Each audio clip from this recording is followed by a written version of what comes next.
तो दोस्तों हम सभी लोगों ने देखा जब से रशिया यूक्रेन वॉर शुरू हुआ है उसके बाद से भारत ने अभी तक काफी बड़ी मात्रा में क्रूड ऑयल रशिया से खरीदा, काफी ज्यादा डिस्काउंटेड रेट पर खरीदा और इसका एडवांटेज भारत को काफी बड़े स्केल पर हुआ। लेकिन रशिया के पास भारत की जरूरत का केवल क्रूड ऑयल ही मौजूद नहीं है, कुछ और चीजें भी है सरपास क्वांटिटी में मौजूद है। और अगर वो सारी चीजें भारत को डिस्काउंटेड रेट पर मिल जाती है तो इससे अच्छी कोई दूसरी बात भारत के लिए नहीं हो सकती।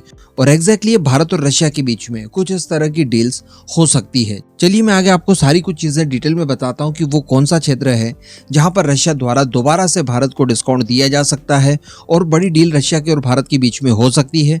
आप बस खंडवा डिफेंस फैक्ट को सब्सक्राइब जरूर कर लीजिएगा। तो दोस्तों हम सभी जानते हैं कि रशिया हो या फिर यूक्रेन हो, ये गेहूं के बहुत बड़े एक्सपोर्टर्स हैं। भारत की बात की जाए तो भारत भी गेहूं का बहुत बड़ा उत्पादक देश है, लेकिन चूंकि भारत की जरूरतें बहुत सारी है इस वजह से हम लोग ज्यादा मात्रा में एक्सपोर्ट नहीं कर पाते। लेकिन उत्पादन के मामले में हम लोग नंबर 2 के देश हैं ताकि हमारी खुद की जरूरत पूरी हो जाया करे। लेकिन दोस्तों बताया ये जा रहा है कि 2017 के बाद अब भारत के अंदर थोड़ा सा गेहूं का क्राइसिस आया है, जो मैंने आपको कुछ दिन पहले भी एक वीडियो में बताया था कि असामान्य मौसम इसके पीछे सबसे बड़ा कारण है, जिससे कि गेहूं की पैदावार भारत के अंदर कम हुई है और इंडियन मार्केट में जो गेहूं की प्राइस वगैरह है वो पिछले 15 महीनों के उच्चतम स्तर तक पहुंच गई है। ऐसी परिस्थिति भारत के लिए चिंता का विषय जरूर हो सकती है। इसके अतिरिक्त अगर इस बार भी मौसम सामान्य नहीं रहा और अगर गेहूं की पैदावार कम होती है तो डेफिनेटली फिर काफी बड़ी दिक्कतें हमारे सामने निकल कर आ सकती है।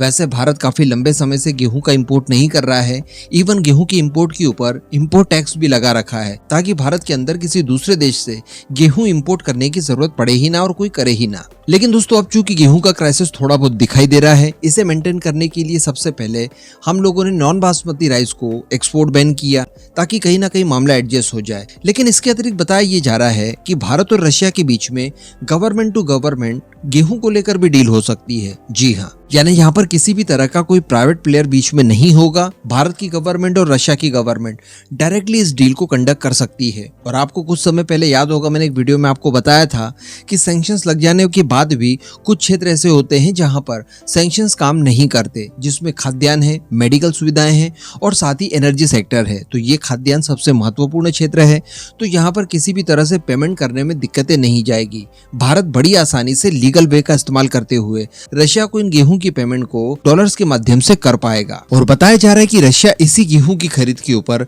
भारत को दे सकता है डिस्काउंट। अगर डिस्काउंट की बात की जाए तो रशिया की तरफ से 25 से लेकर $40 प्रति टन के हिसाब से डिस्काउंट ऑफर किया जा सकता है, जो कि काफी ज्यादा सूटेबल रहेगा। एटलीस्ट हमारा ट्रांसपोर्टिंग इससे कवर अप हो सकता है। हालांकि पिछले महीने भारत के फूड सेक्रेटरी राजीव चोपड़ा साहब ने कहा था कि भारत के अंदर रशिया के गेहूं को इंपोर्ट करने की कोई योजना नहीं है। लेकिन अब इस तरह की चीजें निकल कर आ रही है कि भारत शायद रशिया से क्रूड ऑयल के बाद में गेहूं भी इंपोर्ट कर सकता है। वैसे भारत की जरूरत देखी जाए तो 30 से 40 लाख मीट्रिक टन गेहूं की जरूरत पड़ेगी, लेकिन बताया ये जा रहा है कि रशिया से हम लोग 80 से लेकर 90 लाख मीट्रिक टन गेहूं इंपोर्ट कर सकते हैं।